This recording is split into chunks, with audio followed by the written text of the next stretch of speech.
You know, it's touched a lot of people, not only in Canberra, but I think around the country. But Canberra especially, a lot of people spent their weekends at Academy. That was part of it.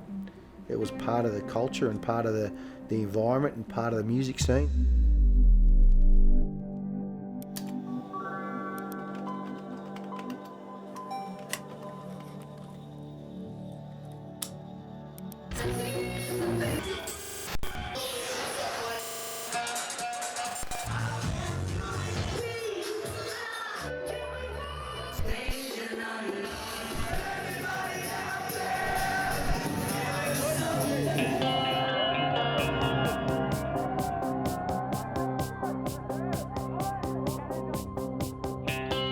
People loved it when the Academy first opened. It was the place to be, the place to go.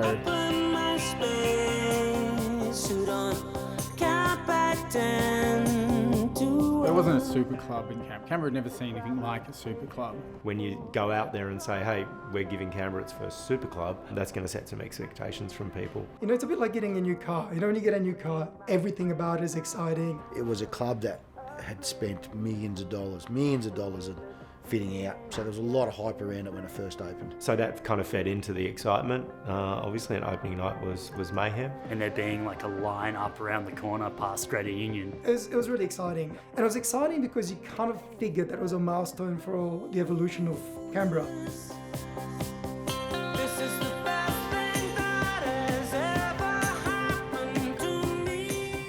I knew definitely from the start that it was something I had to do. It was something I had to experience and be a part of. Probably would have said it's probably one of the best periods of my life was the time in Academy. It was packed, it was smoky, it was extremely loud, and there was a lot of liquid going over the bar. I still run into people in shopping centres or even in meetings that say, hey, you're actually Feraude, and I used to come to, you know, your sets on Saturday night. No one had ever approached a nightclub that way before.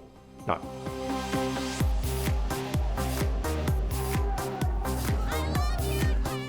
Super clubs had this huge rise, but they also had a huge fall. I don't think there's a club in the world that opens and nails it from day one. There's always a honeymoon period and then there's a lull. And that lull was definitely tough.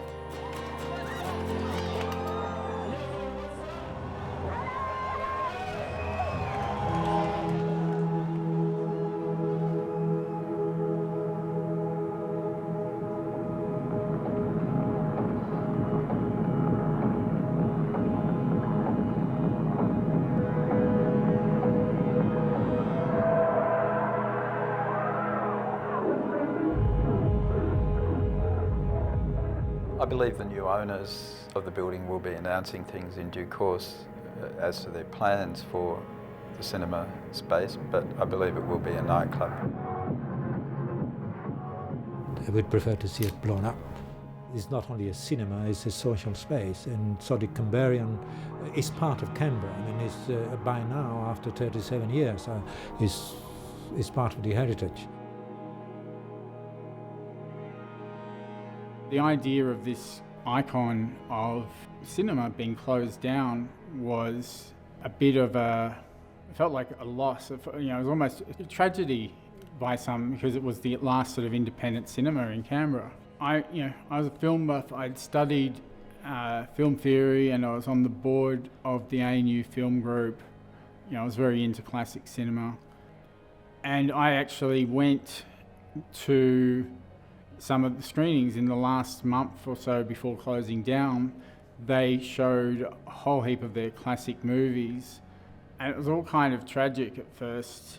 When I got involved with it, I was kind of quite excited to be making film to show on this classic screen.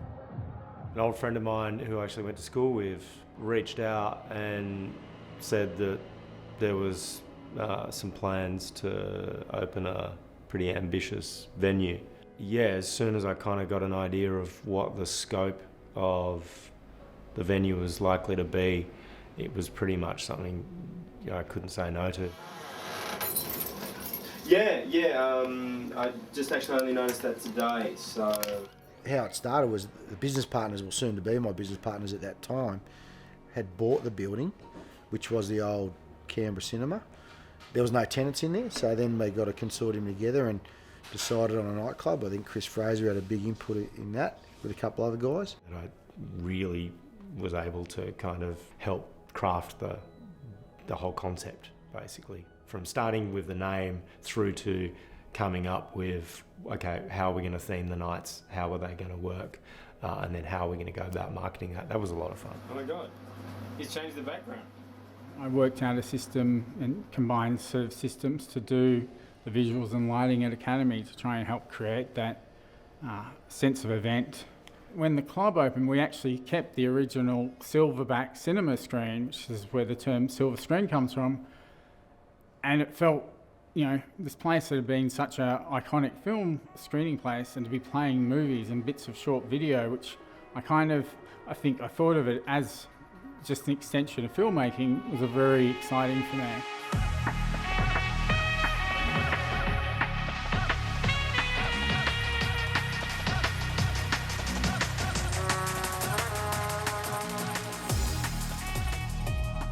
Obviously, nowhere had had a visual screen like that, and the investment made in the kind of content that went on that screen and the kind of talent of the people behind that content, that was very, very special. And I think that was something so unique. Stand in the candy bar and look out the window, you see this big screen. I think it was very important. I think it was one of the the defining features of the club. It was a massive club in a place that isn't massive, and it was really doing something different. And I was over the moon when I was invited to be part of that experience, because I knew back then that it was going to be a massive thing for Canberra, and a massive thing for many people's lives.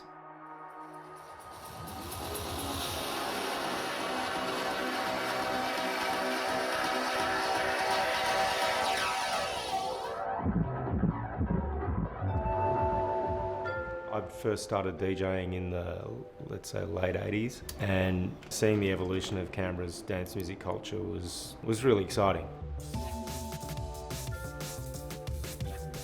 I was present at a number of different phases as kind of clubs grew and as events and raves and dance parties and all that sort of kicked off as well. And so I saw, that rapid evolution. Early days, I suppose, worked a place called the Private Bin back in 1990, which that was my introduction to nightclubs. And then went across and managed a place called Pandora's, another nightclub.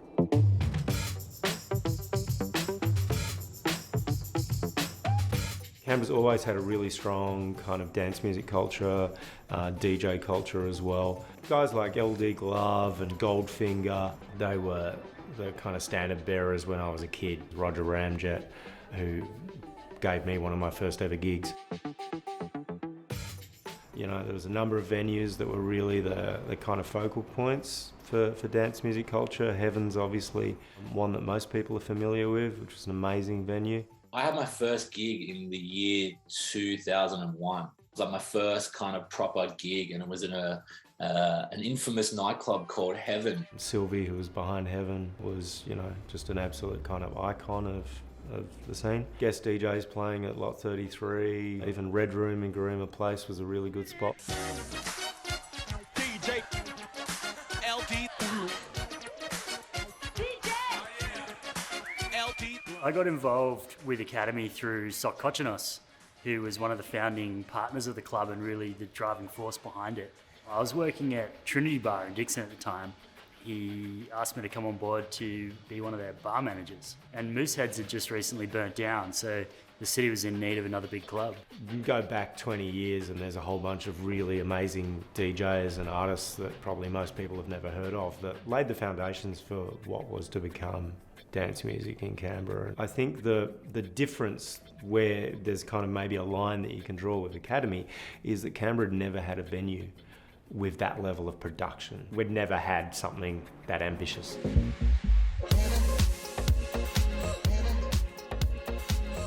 When I started Academy, it was literally the very first night it opened. I actually sold the first drink that was ever put over the bar.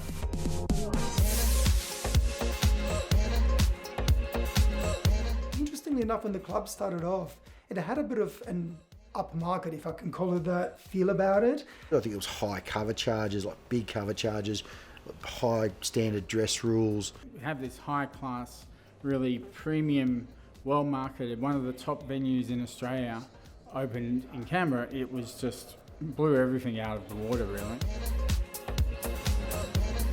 Working there was a full-on experience because it was so busy. It was pre-Liquor Act 2010, obviously, so things were a fair bit looser. You know, there's everyone. There's, you know, old ravers that you remember from back in the day. There's a bunch of fresh 19-year-old kids who were just experiencing clubbing for the first time.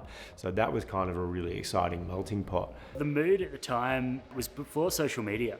So it was a different world to now. It was before smartphones. It was a really social. People would come and just sort of hang out at the back of the booth and chat about music and what's going on and festivals and upcoming gigs. Especially before social media sort of took hold, we had a really strong group of people that would be in every week. It would be like it was a community.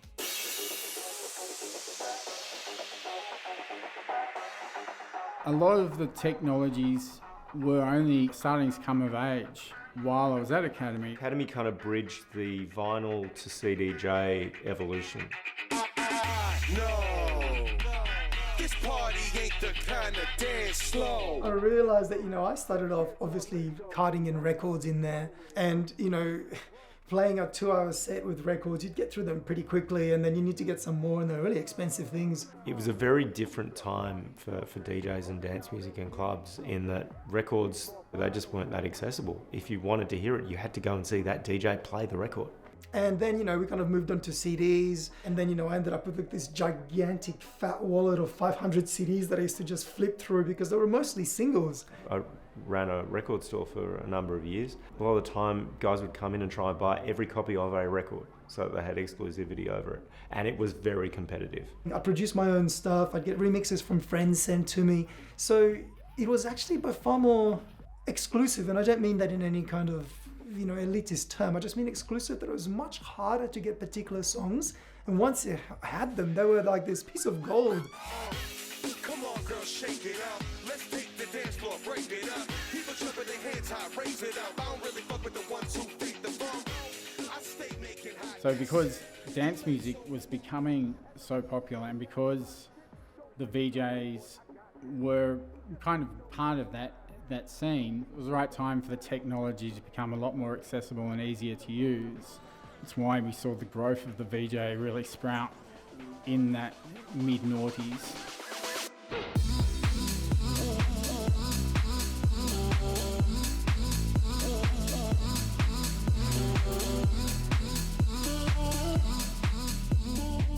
The whole dance music culture and everything else ended up bubbling out from being a subculture per se into the mainstream. The timing of when there was a real burst of house music and electro house in the mid to late noughties coincided with Academy. In terms of the music genre, it's interesting. Chunky house music came back in again, so there's a lot of Armand van Helden and all this kind of stuff happening. And then it started getting into kind of more anthems territory and the very beginning of, I guess, EDM in a sense, where, tunes ended up being big, that big kind of main room sound that started happening.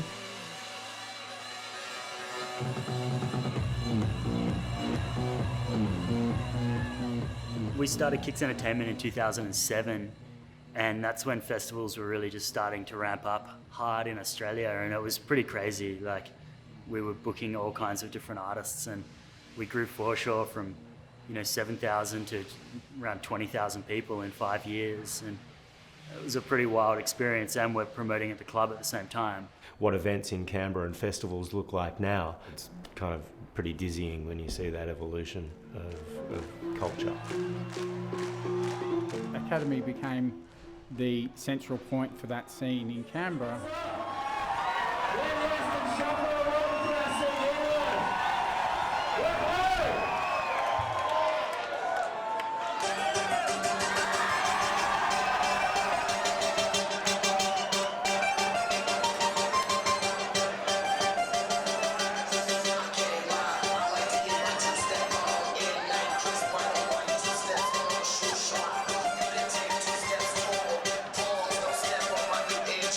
I see you like the model walk dance on that. I don't tap, I can do the kid and play on that. Schoolcraft and the wop and the baseball bat. New edition Dougie Fresh with the cabbage patch. Patch on my neck and me the leader of the pack. Pack a lunch, snack, chips, ham sandwich in the bunch. Bunch we all in the back. That's the incredible part. There is such a huge adrenaline rush when the audience is following what it is that you're actually doing. There's 1,000 people down there, all linked together into the same beat and the same moment of a song or a set.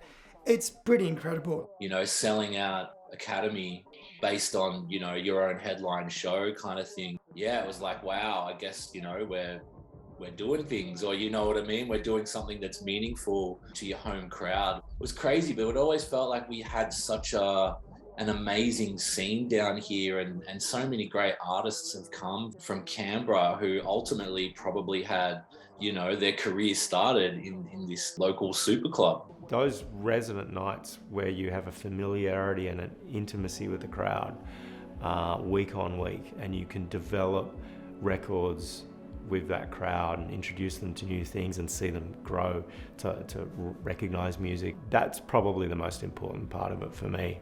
We could take the crowd on a journey in the night and introduce them to new music. And some people think of that DJ journey as being a journey in a set, but if you've got a crowd that's coming to you week on week, then really it's a journey that extends week to week of sort of exploring music. That time when you just stood back and just thought, this is cool, this is a great venue, there's people smiling, having a good time. You know, that's when you look back and you go, we're creating something here that'll last forever.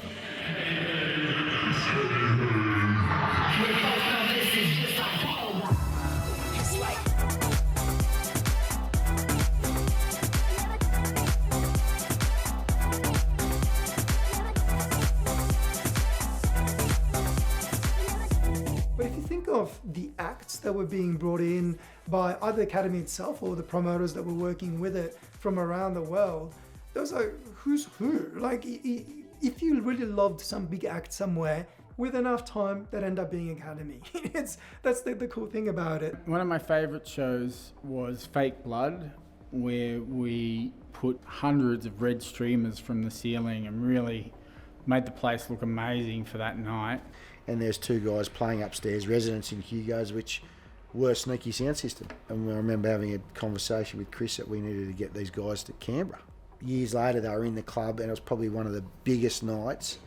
I stood on the stage and looked at the crowd, and it was just something you'd just see in a festival overseas. It was phenomenal. I was fortunate but unfortunate enough to have to play After Justice one time, which was like peak Justice, man. This is like, there was arguably no bigger act in electronic music at the time, and I had the very tough task of having to play After Justice. No one was sticking around after that. It was like the biggest tumbleweeds ever. All the big international DJs and national DJs love to play there. I mean, some of the nationals really love to play there because the sound system, the EAW Avalon system that we had in there, was one of the best systems in the country for a while. People would love playing there just because it was such a powerful sound system.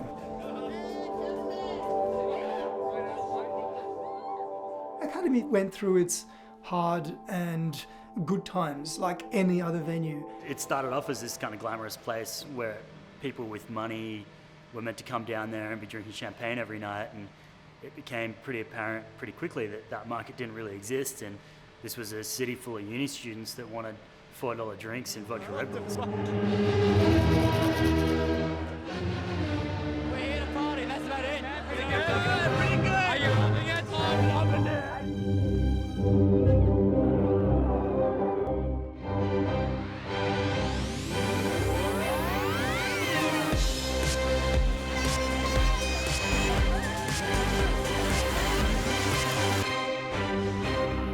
When you first open a venue, you get a lot of people who will show up and check it out, and they'll be excited about it at first, and then you will never see them again. And Academy was definitely no exception there. When the numbers dropped back, it was pretty slow, it was pretty grim, and my position actually, along with a few other positions, ended up getting made redundant. We have to remember that Academy is a business. It's a business that is set up to make money. And it does so by providing an excellent experience to a lot of patrons. But there is a formula behind that has to work for it to make money, essentially. Hopefully spend as much time as possibly they can, buy drinks, bring more people, and repeat next time, and next time, and next time. So your business strategy was high volume, big impact. You had to get a mix of people rotating through the doors. You had to get a mix of the right price point on drinks and cover charges. So it was a balancing act. Every week it changed. It seems like that Academy must have had a number of waves through its lifetime. The nightclub sort of went through this cycle of every 3 years you had to almost remarket and rebrand. But music was changing, the policy was changing. There was local acts were becoming national acts.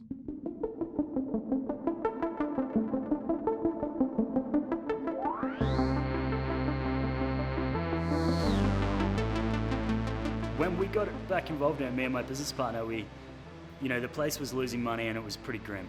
Like, honestly, it was pretty grim. I don't think it was even open on Friday nights. It was just open on Thursdays and Saturdays.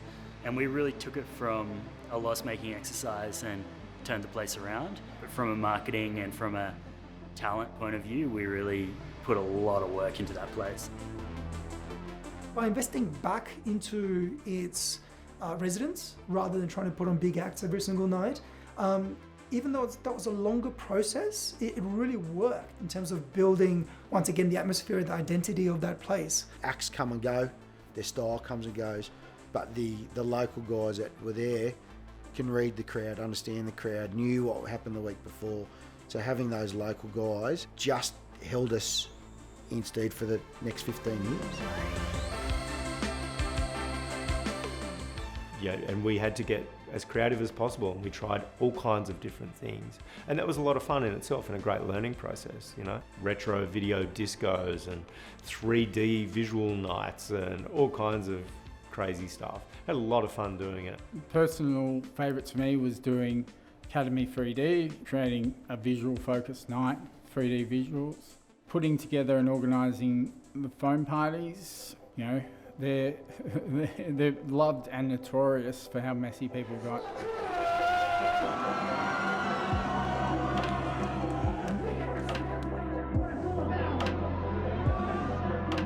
And luckily, the venue continued to flourish, and after my time there and the guys who took over after that. Often heard that Academy might have been a bit too big, almost in terms of its capacity for a place like Canberra. On the one hand, maybe things would have been a little bit easier if the club was smaller, in terms of securing, a packed club every single night.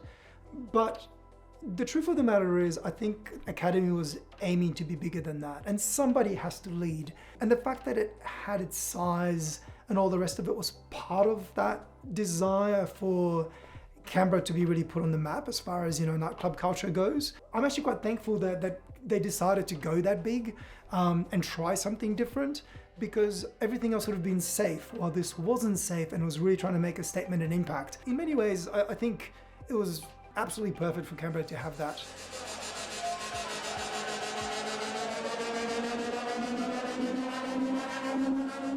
Acts were becoming harder, acts were more expensive. Big rooms were harder to fill, rents were massive. People weren't going to one venue one night, they'd go to multiple venues and they were shifting around. So I think the final thing for us was that we had been there long enough. We were, as partners, getting a bit old. Take the aim that, our lease was up, our time was up, and we just made the call on it. Yeah, it was definitely an emotional time. You'd spent your 15 odd years or something like that in that club, so you get to meet a lot of people, a lot of friends, and the club went through highs and lows, and you had to be part of every second of that. So the end of it was, it was time, and it was good, but it was definitely an emotional time there, yeah.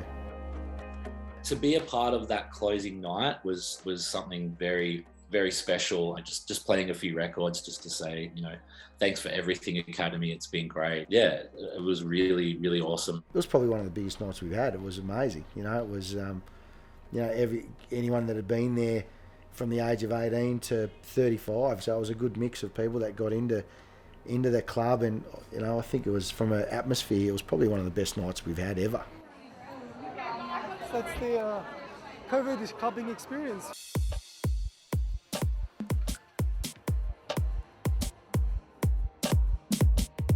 I kept my professional hobby career, which is DJing and music production, quite separate in my life to my professional side.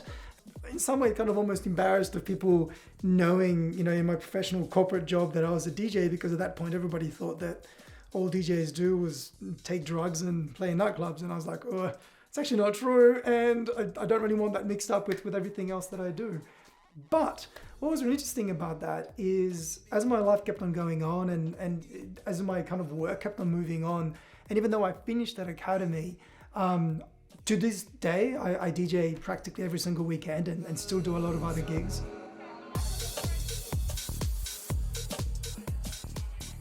I've got nothing but good memories of this place. I really enjoyed the 3 years that I played here. So what ended up happening is there was a lot of inspiration from a creative perspective that came out of that time. I was actually able to fuse my corporate and professional world into the one thing and never be embarrassed about what it was. To me, that time has quite a big impact on my creative development and kind of really shaping ultimately who I became. Thanks, buddy. Thank you, Ash. Have a good weekend. What's left of it? Always good to see you. That's likewise. Morning, Mike. Packing you straight off this. You're gonna take straight off this. I learnt a lot while I was there, particularly from Paul Cubbin. He was a pretty smart character in the boardroom. It was a turnaround job, that business. 2008 to 2011, we really turned around, and I learnt a lot doing in that process in how to get a business that was essentially on its knees and get it running again. Yeah, I mean, it's fairly unrelated to what I'm doing now. It is hospitality, and this is part of opening Capital. Is I wanted to not be doing hospitality anymore, and almost by accident we ended up with a 1,000-person venue here. Canberra always has had a very strong, healthy creative scene, particularly in dance and electronic music. And so in my day job at the record label, I will always keep a close eye on anyone coming out of that part of the world. When I get a demo, or when I hear about someone or find someone online, if I see they're from Canberra, they probably do get an extra bit of attention, just because I know there's just always been great talent there, and a great culture behind it.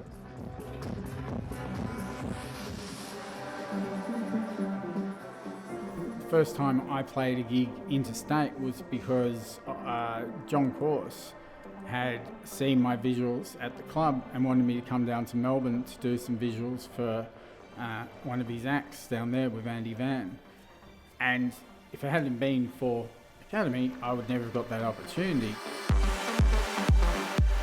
Yeah, it had a huge impact, I think. I guess it gave us the platform to learn how to perform on a bigger stage, but doing it in our own hometown. I got to tour India with the Aston Shuffle and tour the States with Alice in Wonderland. And if it wasn't for the discipline and managing production and being creative and creating video content, I learnt while I was at Academy, I never would have been able to survive the demands of touring. And I think that Academy was really a big catalyst for allowing a lot of networking with people on the national level.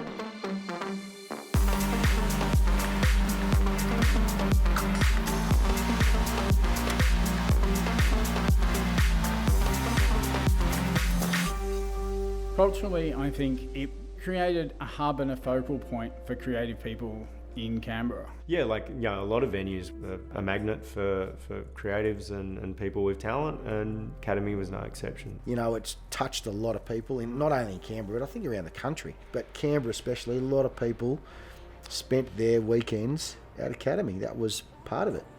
It was part of the culture and part of the environment and part of the music scene, and it's where relationships were built and broken to it sometimes. But yeah, it was definitely part of the landscape.